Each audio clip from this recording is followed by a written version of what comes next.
이 시간에는 요한계시록 8장 8절부터 11절 말씀까지 읽었습니다. 오늘은 요한계시록 21번째 시간입니다. 부제목은 일곱 나팔을 불다 두 번째 시간입니다. 우리는 지난 시간에 첫 번째 나팔을 불 때 하늘에서 우박이 쏟아졌다 그랬습니다. 이제 오늘은 두 번째 나팔입니다. 본문 8절 보겠습니다. 시작. 둘째 천사가 나팔을 부니 불붙는 큰 산과 같은 것이 바다에 던져지매 바다의 3분의 1이 피가 되고. 자, 여기 보니까 불붙는 큰 산과 같은 것이 나와요. 이건 뭘까요? 다른 분들은 어떻게 해석을 하고 있는가 찾아봤더니 어떤 분은 위성과 지구가 충돌할 것이다, 뭐 이렇게 해석하는 분들이 있어요. 자, 그런데 지난 시간에 말씀드렸습니다. 첫 번째 나팔 불었을 때에 그 우박을 갖다가 우리가 어떻게 해석했습니까? 구약적인 배경과 연결해서 해석을 했어요. 그래서 우박은 출애굽기에 나오는 10가지 재앙 중에 7번째 재앙과 연관이 있다, 이렇게 말씀드렸습니다. 오늘 두 번째 나팔에 나오는 이 불붙는 큰 산과 같은 것도 우리는 구약과 연결해서 해석을 해야 됩니다. 그냥 막 생각나는 대로 막 위성과 충돌한다, 이렇게 생각하면 안 돼요. 자, 그러면 이런 말씀이 어디 나오느냐? 예레미야 51장 25절을 보면 이렇게 말씀을 시작합니다. 시작. 여호와의 말씀이니라 온 세계를 멸망하는 멸망의 산아. 여기 보니까 멸망의 산이 나옵니다. 이때의 시대적인 배경은 언제냐? 바벨론이 이스라엘을 점령하고 괴롭힐 때예요. 자, 그런데 하나님께서 하나님의 백성 이스라엘을 점령하고 괴롭히는 이 바벨론을 뭐라고 표현하고 있느냐? 멸망의 산이라고 표현하고 있어요. 그러면서 이 바벨론에 대해서 하나님께서 뭐라고 선언하십니까? 시작. 보라, 나는 내 원수라. 하나님의 백성을 점령하고 괴롭히는 너 바벨론, 너는 나의 원수다. 하나님께서 원수라고 말씀하십니다. 그리고 또 뭐라고 말씀하십니까? 시작. 나의 손을 내 위에 펴서 너를 바위에서 굴리고 너로 불탄 산이 되게 할 것이니. 자, 여기 보니까 불탄 산이 나와요. 우리 아까 같이 읽은 본문에 나오는 불붙는 산입니다. 그러니까 예레미야에서의 불탄 산은 누구를 뜻하느냐? 이스라엘 백성을 점령하고 괴롭히는 바벨론 제국을 뜻하고, 오늘 본문에서 나오는 불붙는 큰 산은 로마 제국을 뜻합니다. 자, 바벨론이나 로마 제국이나 당대의 가장 강한 제국이에요. 그런데 지금 반모섬에 유배되어서 무기력한 상태에 있는 이 요한에게 하나님께서 환상을 보여주시는데 뭐라고 보여주시냐? 당대의 가장 강대국인 로마 제국이 마치 바벨론이 불탄산이 되었던 것처럼 불에 타서 바다에 던져질 거라는 걸 보여주십니다. 자, 그러면 우리는 이걸 잊어버리면 안 돼요. 이런 사건들이 일어나는 원인이 뭐냐? 여러분, 앞에서 말씀드렸습니다. 일곱 나팔은 뭐에 대한 응답이냐? 제단 아래서 부르짖는 피 흘린 성도들의 원한 맺힌 기도에 대한 응답이라고 그랬어요. 그러니까 이렇게 만든 원인이 뭐냐? 제단 아래서 부르짖는 피 맺힌 성도들의 원한 맺힌 기도예요. 자, 바벨론으로 포로로 끌려간 이스라엘 백성들은 끌려간 지 70년 만에 예루살렘으로 다시 돌아올 걸 알았습니다. 왜냐하면 하나님께서 이미 선지자들을 통하여서 그렇게 약속하셨기 때문이에요. 그렇다면 뭐 이미 70년 만에 돌아올 거라고 약속해 주셨으니까 그냥 기다리면 되잖아요. 그냥 기다리다가 때가 되면 돌아오면 되는데 왜 굳이 기도하라 그러셨을까? 우리가 잘 아는 에스겔서 36장 37절을 보면 하나님께서는 이스라엘에게 뭐가 필요한지 다 아셔요. 뭐가 이스라엘에게 필요한지 다 아시지만, 그러나 하나님께서 다 아시지만 뭐라고 말씀하셨습니까? 시작. 그래도 이스라엘 족속이 이같이 자기들에게 이루어 주기를 내게 구하여야 할지라. 하나님이 이미 다 아시지만 그래도 구해라 이 말이에요. 왜요? 이유가 있어요. 기도를 해서 얻은 것과 기도하지 않고 얻은 것은 큰 차이가 있기 때문에, 내가 기도를 해서 얻은 것은 이 응답이 하나님께서 하셨다는 걸 알기 때문에 어떻습니까? 영적으로 더 성장할 수 있어요. 하나님 앞에서 더 믿음다운 믿음일 수 있어요. 그러나 기도하지 않고 얻으면 어떻게 생각합니까? 이건 우연이야. 우연히 얻었다고 생각하기 때문에 영적으로 아무 유익이 되질 않아요. 그래서 우리가 기도를 해서 얻으면 얻은 것도 소득이지만 더 큰 것은 뭡니까? 하나님을 더 알아간다는 것. 믿음이 더 믿음다운 믿음이 되어간다는 것. 이게 더 큰 소득이죠.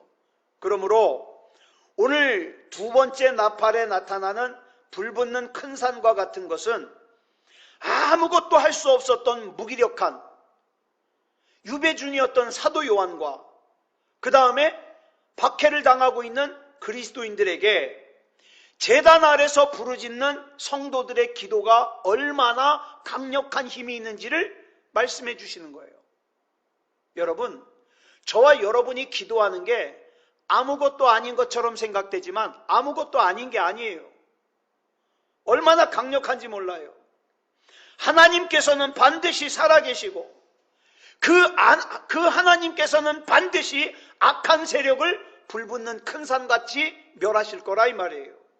그래서 본문 8절 하반절을 보면 그 결과로 뭐라 그랬어요? 줄친 것만 시작.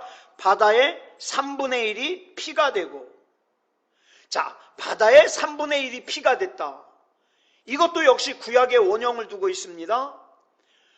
모세가 행한 10가지 재앙 중에 첫 번째 재앙이 뭡니까? 물이 피가 되게 하는 재앙이에요. 이 재앙과 함께 중요한 사건이 요한복음 2장에 나오는 예수님께서 첫 번째로 행하신 기적인 가나 혼인잔치에서 물로 포도주를 만드신 기적입니다. 여러분, 여기서 포도주는 뭘 뜻할까요? 예수님의 피를 뜻합니다. 자, 가나의 혼인잔치의 사건은 그냥 단순히 물로 포도주를 만들었다는 기적이 아니라 예수님께서 이 세상에 왜 오셨는지 그 예수님의 사명에 대한 설명이에요. 예수님의 어머니 마리아가 그 혼인잔치 집에 포도주가 떨어졌다고 예수님께 말하니까 예수님께서 예, 알겠습니다 어머니 이러고 대답했습니까? 그러지 않았어요. 요한복음 2장 4절을 보니까 뭐라고 대답했어요? 시작. 여자여, 나와 무슨 상관이 있나이까? 내 때가 아직 이르지 아니하였나이다. 이렇게 대답했어요. 자, 근데 이상한 것이 이렇게 대답하셨으면 물로 포도주를 만들지 말아야 되잖아요. 예수님의 마음이 변덕이 심한 겁니까? 그러지 않아요. 여기에 이 사건에는요, 두 가지 이야기가 섞여 있어요. 예수님께서 어머니 마리아의 요구를 거절한 이유는 어머니 마리아가 지금 예수님께 뭘 요구해요? 단순히 포도주가 떨어진 이 문제를 해결해 달라는 것만 요구하기 때문이에요. 여러분, 예수님께서는 문제 해결만을 요구하는 것을 거절하신 거예요. 분명히, 자 보세요. 이건 저와 여러분이 신앙생활하면서 굉장히 중요한 겁니다. 우린 분명히 복음 안에 치유도 있고 기적도 있습니다. 분명해요. 그런데 이 치유와 문제 해결이 주된 목적이 되면 안 된다 이 말이에요. 그래서 예수님은 어머니 마리아의 요청을 거절한 거예요. 자, 그렇다면 왜 하필이면 혼인잔치냐? 여러분, 혼인잔치가 뭡니까? 한 남자와 한 여자가 결합하는 거죠. 그래서 요한복음 3장을 보면 우리 예수님과 우리와의 관계도 뭐라고 설명하고 있느냐? 신랑과 신부의 관계로 설명하고 있어요. 그런데 아담과 하와가 범죄함으로써 그 혼인이 깨져버렸습니다. 여러분, 우리의 인생 사용 설명서인 성경을 보면 우리는 예수 그리스도와 결합할 때, 하나님과 화목할 때 행복하게 되어 있어요. 그런데 아담과 하와가 범죄함으로 먼저 하나님과의 관계가 깨져버리고 말았습니다.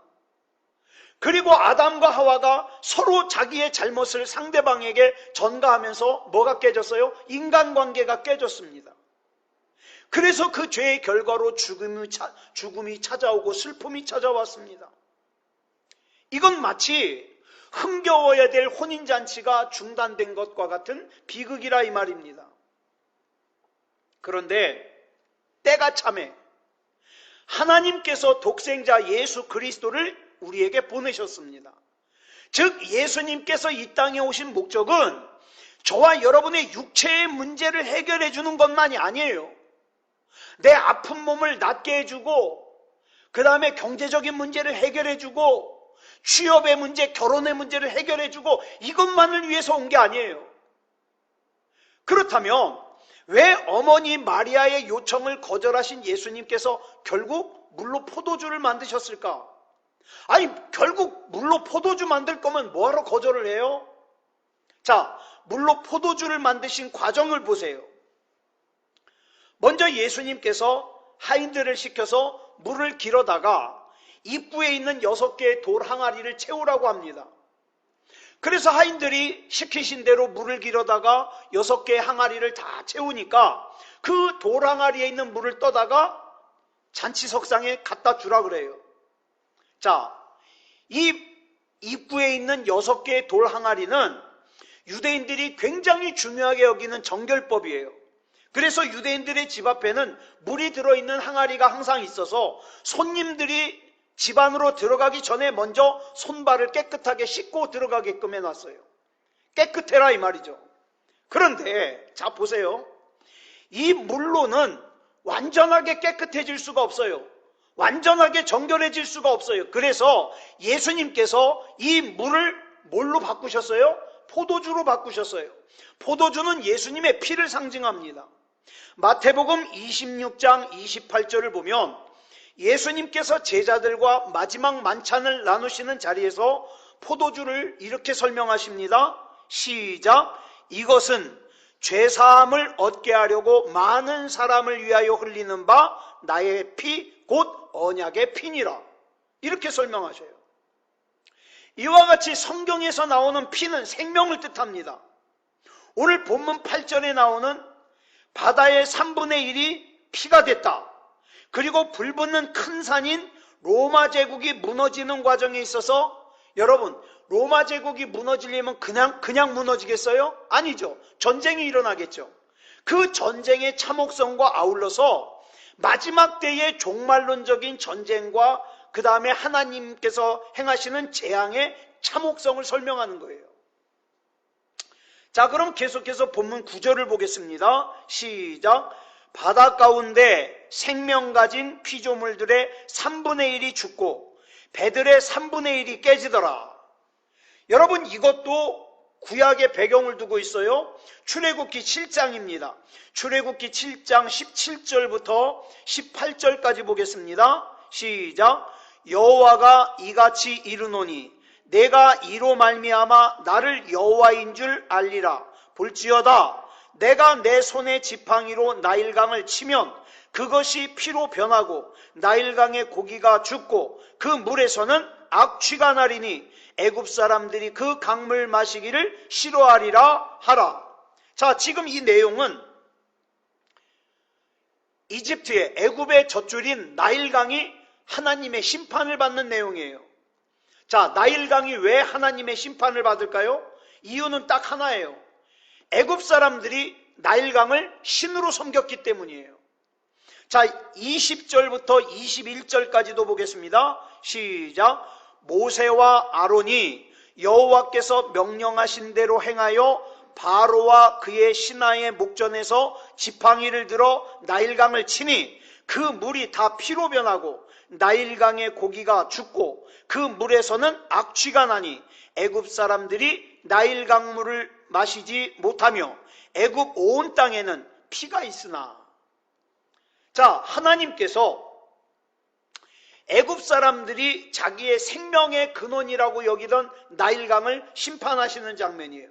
자, 그런데 오늘 본문 구절을 보니까 뭐라 그랬어요? 다시 줄친 것만 시작. 바다 가운데 생명 가진 피조물들의 3분의 1이 죽고 하나님이 심판을 하시지만 3분의 1이 죽었다는 건 무슨 뜻이에요? 아직 돌이킬 수 있는 기회가 있다 이 말입니다. 그리고 그 다음에 뭐라 그랬습니까? 줄친 것만 시작. 배들의 3분의 1이 깨지더라. 이건 또 무슨 뜻일까요? 이 당시에 배는 전쟁을 위한 군사용이나 아니면 무역을 하기 위한 상선이었습니다. 그런데 여기서 이 배들이 깨졌다는 건 무슨 뜻이냐? 경제가 무너졌다는 뜻이에요. 이 당시에는 로마와 스페인을 오가는 상선들이 많이 있었습니다. 장사를 하기 위해서.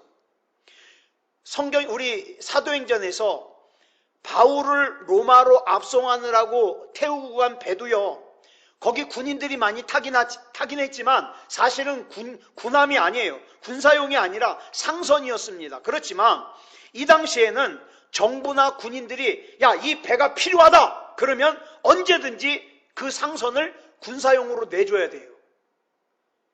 그런데 이렇게 장사를 하는 상선이 3분의 1이 깨졌다는 거예요. 경제적으로 피폐해졌다는 거죠. 우리는 이런 재앙들을 보면서 몇 가지 정리를 할 필요가 있습니다. 지금 로마 정권이 사도 요한을 반모섬이라는 곳에다가 가둬놓고 있어요. 이 섬에서는 도망을 갈 수도 없고 누군가의 도움을 받을 수도 없습니다. 그런데 그런 반모섬에서 사도 요한이 하나님으로부터 직접 계시를 받고 있는 거예요. 자, 본격적인 심판의 계시를 받기 전에 그동안 억울한 박해와 죽임을 당한 성도들이 제단 아래서 부르짖었던 그 한 맺힌 기도가 지금 응답되는 것을 보여주는 것이죠. 여러분, 믿음의 기도는 반드시 응답됩니다. 한 맺힌 성도의 기도는 성도의 한숨과 눈물과 이런 것들을 포함하고 있는 기도는요, 의미 없는 것이 아니라 반드시 응답을 받게 됩니다. 그렇기 때문에 저와 여러분은 하나님 앞에 기도하는 걸 절대 시간 낭비로 생각하면 안 돼요.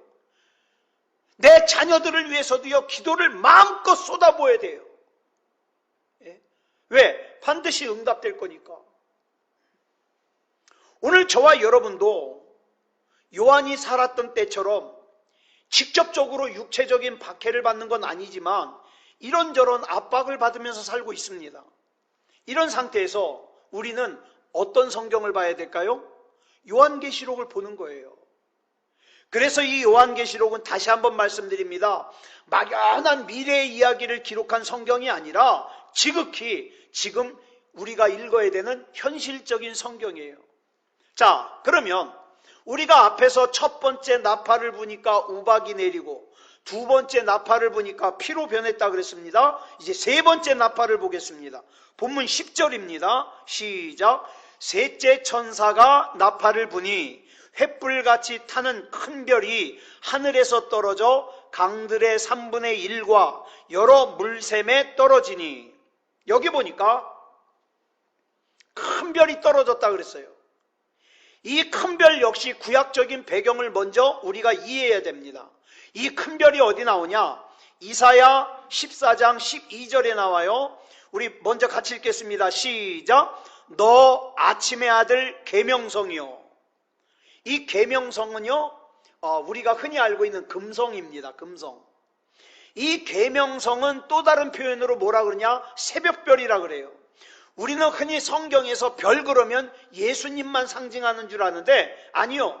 성경에 나오는 모든 별이 다 예수님을 상징하는 게 아니에요. 자, 근데 여기 보니까 여기 나오는 이 아침의 아들 계명성, 이 별이 어떻게 되었는가? 그 다음 읽겠습니다. 시작. 어찌 그리 하늘에서 떨어졌으며 너 열국을 엎은 자여 어찌 그리 땅에 찍혔는고. 자, 그러면 이 당시에 열국을 엎은 자가 지금 땅에 찍혔다 그러거든요. 자, 이사야 14장에 나오는 이 열국을 엎은 자는 누구예요? 이게 바벨론 제국이에요. 자, 그런데 요한계시록에서 나오는 이 사도 요한 당시에는 뭘까요? 누굴까요? 별이. 이 별이 로마 제국입니다. 그래서 이 로마 제국의 몰락을 뜻하는 거예요. 이걸 사도 요한에게 보여주면서 용기를 가지라 그러는 거예요. 그리고 본문 11절을 보면 이 큰 별에 대하여 이렇게 또 설명을 합니다. 이 큰 별이 뭔가? 시작. 이 별 이름은 쓴쑥이라. 물의 3분의 1이 쓴쑥이 되매 그 물이 쓴물이 되므로 많은 사람이 죽더라. 자, 여기 나오는 쓴쑥은 또 뭘까요? 쑥인데 써요. 뭘까요? 이것도 우리가 구약에서 찾아야 돼요. 신명기 29장 17절부터 19절 말씀까지 읽겠습니다. 시작. 너희가 또 그들 중에 있는 가증한 것과 목석과 은금의 우상을 보았느니라. 너희 중에 남자나 여자나 가족이나 집하나 오늘 그 마음이 우리 하나님 여호와를 떠나서 그 모든 민족의 신들에게 가서 섬길까 염려하며 독초와 쑥의 뿌리가 너희 중에 생겨서 이 저주의 말을 듣고도 심중에 스스로 복을 빌어 이르기를 내가 내 마음이 완악하여 젖은 것과 마른 것이 멸망할지라도 내게는 평안이 있으리라 할까 함이라. 자, 신명기 지난 주일날 말씀드렸죠. 신명기는 어떤 성경이라 그랬냐면 이미 앞에서 다 나온 내용인데 이스라엘이 가나안에 들어가기 전에 모세가 너무나도 중요한 내용이기 때문에 마지막으로 당부한 교훈들. 그래서 다시 신자라 그랬어요. 다시 신자. 명령 명자. 기록할 기자. 그래서 다시 하나님의 명령을 기록한 성경이 신명기입니다. 자, 그런데 그 내용을 보니까 이제 이스라엘이 가나안에 들어가는데 이스라엘이 들어갈 가나안이 아무것도 없는 비어있는 상태가 아니라 지독하게 우상을 섬기는 문화가 이미 자리 잡고 있더라 이 말이에요. 자, 그러니까 이제 이스라엘이 가나안에 들어가면 그 지독하게 우상을 섬기는 그들의 문명과 역사와 문화와 종족과 맞닥뜨려야 되거든요. 그 중에 특히 18절을 보니까 뭐라 그랬습니까? 줄친 것만 시작. 그 마음이 우리 하나님 여호와를 떠나서 그 모든 민족의 신들에게 가서 섬길까 염려하며 이런 것들. 자, 하나님을 떠나서 그 모든 민족의 신들에게 가서 섬기는 거, 우상 섬기는 거죠. 이걸 갖다가 한마디로 뭐라고 설명하고 있냐? 독초와 쑥의 뿌리라고 설명하고 있어요. 즉 우상을 섬기는 것이 독초와 쑥의 뿌리라 이 말입니다. 그런데 오늘 본문에서 떨어진 별의 이름이 뭐라 그랬어요? 쓴쑥이라 그랬어요. 그러면 이 쓴쑥은 무엇과 연관이 되느냐? 우상 숭배와 연관이 됩니다. 다시 말해서 우상을 숭배하는 것이 곧 뭐다? 마음속에 쓴쑥의 뿌리가 생기는 거다. 자, 그럼 우상이 뭐예요? 저 절에 가서 불상만 우상입니까?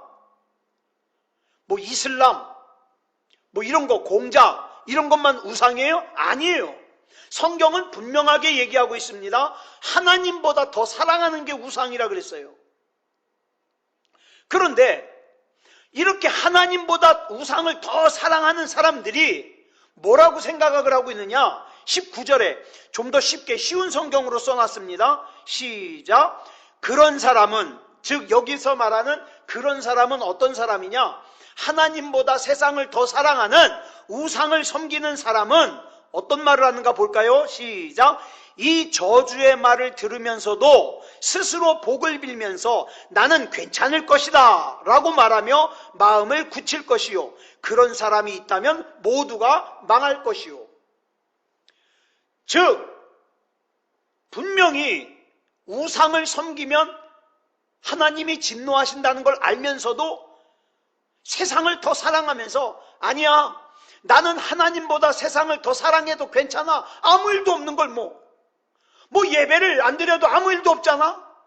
하나님을 떠나도 아무 일도 없잖아. 이러면서 나는 괜찮을 것이다 라고 말하며 마음을 굳혀요. 딱딱하게 해요. 이런 사람을 성경에서 뭐라 그러냐? 완악하다라 그래요. 강팍하다 그래요. 자, 그런데 잘 보세요. 가끔 보면 내가 이렇게 살면 안 된다는 걸 알면서도 거기서 헤어나오지 못하는 사람이 있어요. 성경은 그걸 갖다가 뭐에다가 비유를 하냐? 거라사의 광인에다가 비유를 합니다. 사슬에 매여서 그렇다 이 말이에요. 그런데 이 사슬에서 자유하려면 예수 그리스도께 완전히 묶이는 방법밖에 없어요. 사람들 가운데 신앙생활 하면서도 이 세상에서의 쓴쑥, 즉 하나님보다 세상을 더 사랑하는 이 쓴쑥의 뿌리로부터 완전히 자유하지 못하는 사람들이 있는데 이유가 있어요. 예수 그리스도를 어설프게 믿기 때문에 그래요. 완전하게 예수님께 매여야 돼요. 그런데 신명기에서 모세가 염려한 대로 가나안에 들어간 이스라엘 백성들이 어떻게 됐어요? 마음이 완고해졌어요. 마음이 강팍해졌어요. 마음이 딱딱하게 굳어졌어요. 그래서 어떡합니까? 하나님의 경고를 듣질 않아요. 자, 이 사람들이 성경을 몰라서 그랬을까요? 아니요.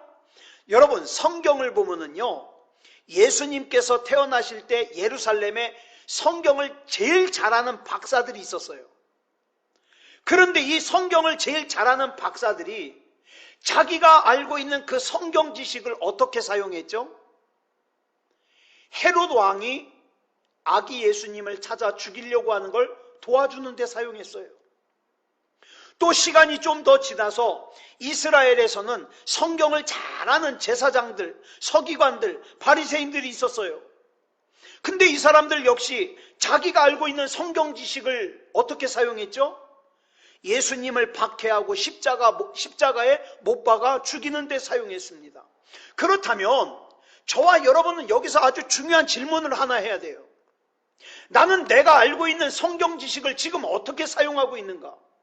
어떤 사람은 자기가 지금 알고 있는 성경 지식을 다른 사람을 무시하는 데 사용하고 있어요. 아이고 이것도 몰라 바보같이. 또 어떤 사람은 자기가 알고 있는 성경 지식을 자기가 신앙생활하고 있는 교회를 공격하는 데 써요. 아유 교회가 이러면 돼?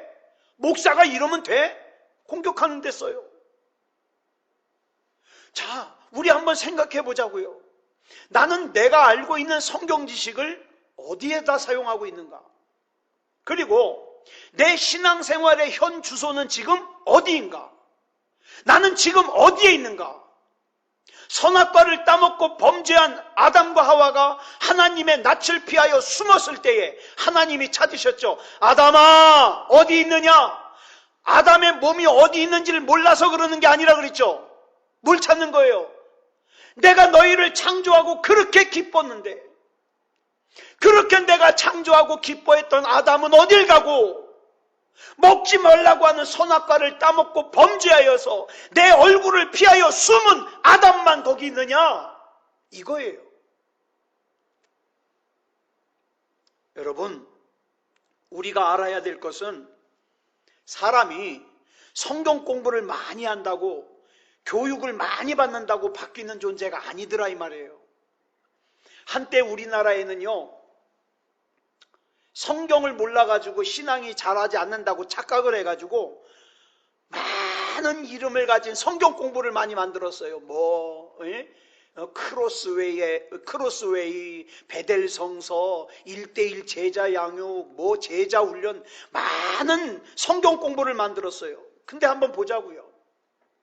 그 결과로 20년 전, 30년 전, 그러니까 성경 공부를 많이 한 뒷세대가 신앙이 더 좋아졌나요? 저는 그렇게 생각하지 않아요. 좋아지지 않았어요. 왜 그러냐?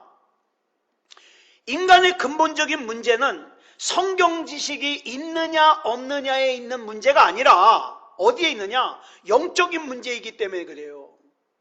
하나님과 지금 어떤 관계에 있느냐? 여러분 아모스서 6장 12절을 보면 이런 말씀이 나와요. 시작. 말들이 어찌 바위 위에서 달리겠으며 소가 어찌 거기서 밭 갈겠느냐. 무슨 뜻이냐면 일단 이 말씀에 대해서, 자, 말들이 바위 위에서 달릴 수 있다는 말이에요, 없다는 말이에요? 없다는 말이에요. 소가 밭을 갈 수 있다는 말이에요, 없다는 말이에요? 못 갈아요. 왜? 딱딱한 바위라서.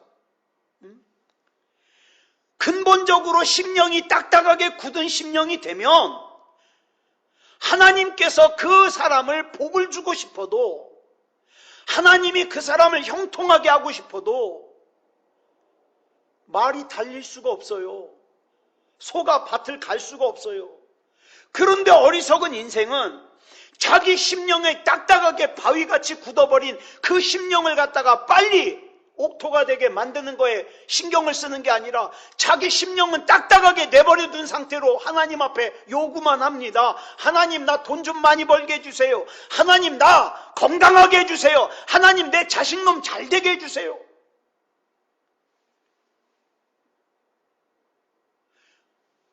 여기 써있지는 않지만 하나님이 뭐라 그러시겠어요? 얼토당토하는 말이라 이 말이에요. 그런데도 사람들은 어떻게 했다고요? 여전히 정의를 쓸개로 바꾸며 공의의 열매를 쓴쑥으로 바꿨다 그랬어요.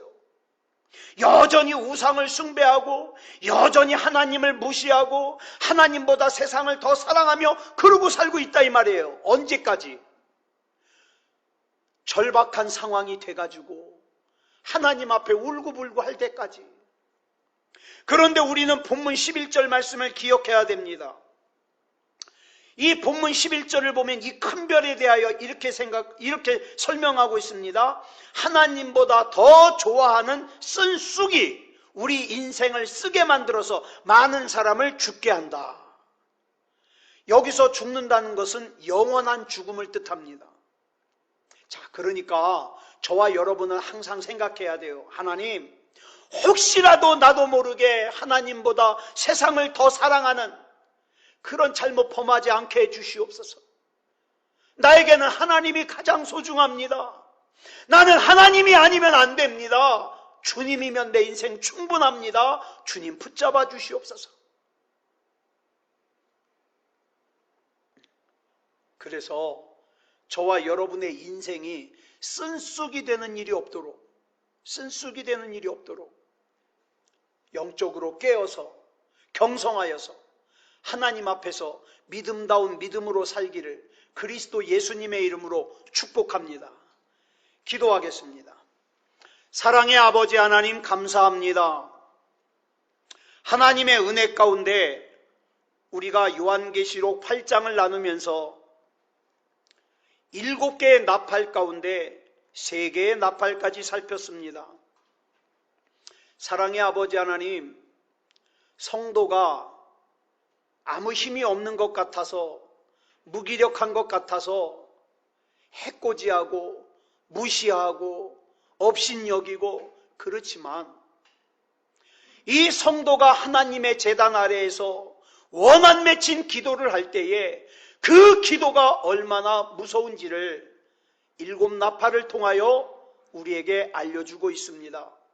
사랑의 아버지 하나님, 우리는 우리의 하소연을 세상 사람들에게 하지 말게 하시고 하나님께 할 수 있는 그런 은혜를 베풀어 주셨사오니 하나님 바라보며 살게 하여 주시옵소서. 사랑의 아버지 하나님, 우리 하나님께서 우리를 보실 때 정말 믿음다운 믿음이었으면 좋겠습니다. 너희가 마지막 때에 믿음을 보겠느냐 말씀하셨지만 주님이 찾으시는 그 믿음, 내가 되기 원합니다. 그저 세상의 문제, 세상의 필요를 채우기 위해서 하나님을 찾는 것이 아니라, 하나님, 나에게는 근본적으로 하나님이 필요합니다. 하나님이 아니면 안 됩니다. 하나님께서 붙잡아 주시옵소서. 이렇게 믿음으로 설 수 있는 우리가 되게 하여 주시옵소서. 우리 삶의 작은 부분이라도 쓴쑥이 되지 않도록, 하나님보다 세상을 더 사랑하여 쓴쑥이 되는 일이 없도록 지켜주시옵소서. 모든 것을 우리 주님 앞에 맡겨드리오며 그리스도 예수님의 이름으로 간절히 기도드렸사옵나이다. 아멘.